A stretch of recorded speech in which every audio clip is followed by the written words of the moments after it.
So the full trade that we're hearing though is right now the Bucks they felt the pressure from Giannis Antetokounmpo and they traded Damian Lillard or got themselves Damian Lillard from the Portland Trailblazers in exchange. Drew Holiday with DeAndre Ayton, Tumani Kamara, the 2029 first round pick of the Bucks and Bucks pick swap are going to the team by the name of the Portland Trailblazers, while Keon Johnson and Grayson Allen and Nassir Little and Jusuf Nurkic head to the Phoenix Suns. And that is a wild trade for all parties involved that I don't think we were at all expecting, if we had to say so. With Jusuf Nurkic now in the Phoenix Suns, I think this is a great move. Yeah, he averaged 13.5 points, 9 rebounds, 52% from the field. But if you look throughout the season, there was a good month in December where this was a guy who was averaging almost 16 points, 10 rebounds. All right. I mean, he started off the season averaging 12.2. And in years prior, he's been a guy who's came out and for the season averaged over 11 rebounds. I mean, 21 to 22 in 56 games, he was averaging 15 and 11. He's averaged 15 points 3 times in his career. And I definitely think, this is a guy who he's cheaper. He's basically going to give you the same production and value that DeAndre Ayton did at half the cost. All right. And when you look at a guy like Jusuf Nurkic, who he embodies that he's the epitome of a bruising big man. Like the guy's 7 foot, his sheer size allows him to dominate in the paint. And he literally uses his body to create space to finish plays. And the thing is that the guy is one of the best screeners in the league. Like he creates opportunities for his teammates either by setting screens so they can go off ball or for him to rim run. And his repertoire as a passer operating from the elbow, which, it demands a combination of finesse and basketball IQ. I think that he showcases his basketball passing ability, which is second to none. And he's not really known for it, but he's proficient at hitting the spot up shots from mid range. And I think it might have been in 2018, was it? When he was, 17 points per game scorer in like 8 games. It was when he blew his Achilles. Yeah, through 8 games.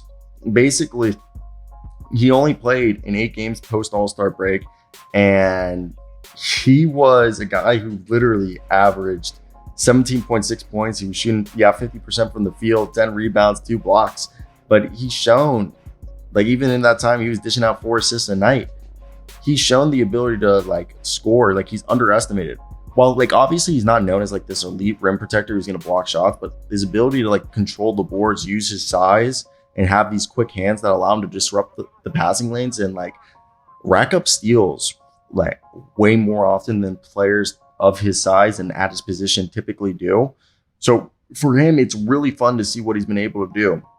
The thing we have to acknowledge is that Jusuf Nurkic, his career has been marred by recurring issues. The toll of playing at such a high level with his style, physicality, intensity has led to him having an injury list that's probably a few pages long, especially it sidelined him in very important moments. And that's why Drew Eubanks, played so much for them. And these injuries have not only, impacted his career, but the prospects of how far his teams could have gone. So I think, Jusuf Nurkic joining the Phoenix Suns is going to be awesome because he gives them, going to give them the same production value, lowers their cap hit, not as big as a luxury tax bill, and gives them the good size, agility, and skills that fits what, Frank Vogel likes to do. Have a big that sets screens, can operate from the elbow, contribute in various aspects of the game that not only on offense, but also on defense that allows him to be versatile and valuable for the Phoenix Suns. Yes, we have to recognize that his career has been shadowed by the fact that he could get injured at any second, but hopefully he continues to overcome these challenges and is able to contribute, as a really big part of this team, in my opinion, because I definitely think he's a guy that if we look, I personally think that if you have a guy like Nurkic on your team, you're able to be a lot better than other teams because he's basically going to give you the edge, as he has the resilience to face injuries and dedication, and he has that extra layer of, you could say, like, intrigue and integrity built on his game because of what he's gone through. So for me, I honestly think this is a really good deal, and one that a lot of people are probably overlooking because of who he is as a player at this point and what he's done over the last few years. And I feel like a lot of people there's a lot of recency bias, like, what have you done for me lately? And I guess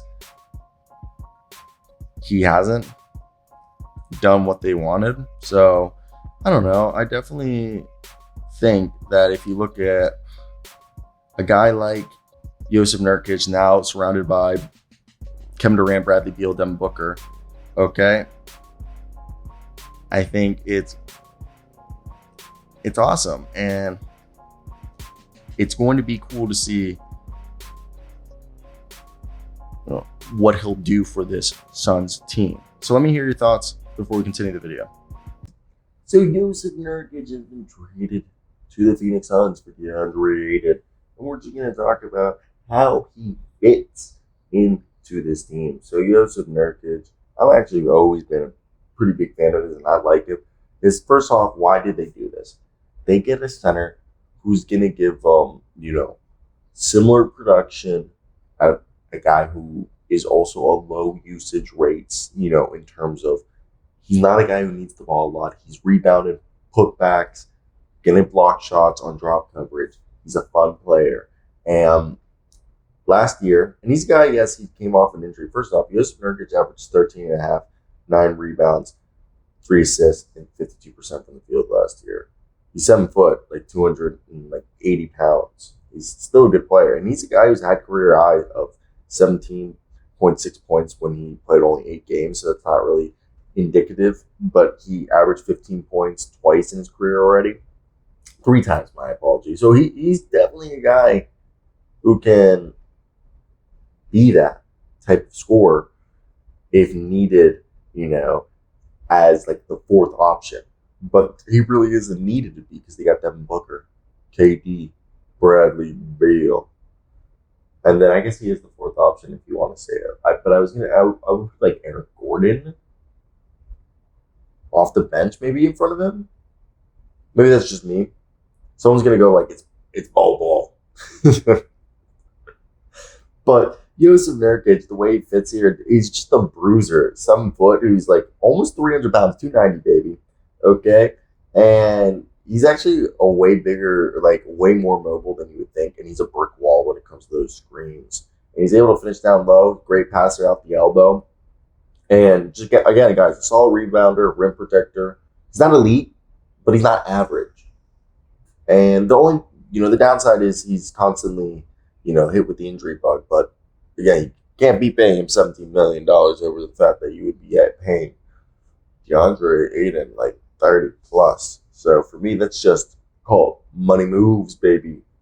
Now, I think it's just a matter of time to hear, what this deal will look like. Will it age badly? I don't know. But let me hear your thoughts down below in the comments. But that's going to be it for me. Peace out.